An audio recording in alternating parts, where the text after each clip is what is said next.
বন্ধুরা, রুই মাছের কালিয়া খেতে কে না ভালোবাসে, আর সেটা যদি বাড়িতে বানানো হয় তো কথাই নেই। আজ সেই জন্যই আজকে আমি তোমাদেরকে দেখিয়ে দেবো রেসিপিটা, যাতে তোমরা বাড়িতে বানিয়ে খেতে পারো। দেখো, তার জন্য আমি যেটা করেছি, রুই মাছটাকে ভালো করে নুন হলুদ মাখিয়ে আমি তেলেতে ভেজে নিচ্ছি লাল লাল করে। মাছটা ভালো করে ভাজা হয়ে গেছে আমার। এরপরে এই মাছটাকে আমি তুলে নেবো, নিয়ে আমি দিয়ে দিয়েছি সেই তেলেতেই পেঁয়াজটা ভালো করে ব্রাউন করে ভেজে নেবো। ব্রাউন করে ভাজা হয়ে গেলে সেই হয়ে যে গেছে আমার প্রায়, এরপর আমি এতে দিয়ে দিলাম আদা বাটা আর রসুন বাটা। দেখো, আদা বাটা রসুন বাটা দিয়ে এরপর আমি একটু সামান্য জল দেবো, দিয়ে এটাকে মশলাটা কষতে থাকবো।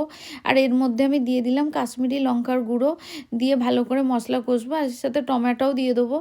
দেওয়ার পর এটা ভালো করে কষবো। কষতে কষতে আমি হলুদটাও দিয়ে দিলাম। দেখো, মশলা কষা রেডি। এবার আমি এতে জল দিয়ে ভালো করে মাছগুলো দিয়ে দিলাম এবং এর সাথে মিশিয়ে দিলাম নুন, আর তার সাথে গরম মশলার গুঁড়ো দিয়ে মাছগুলোকে একটু ভালো করে ফুটিয়ে নিয়ে দেখো আমার রুই মাছের কালিয়া রেডি।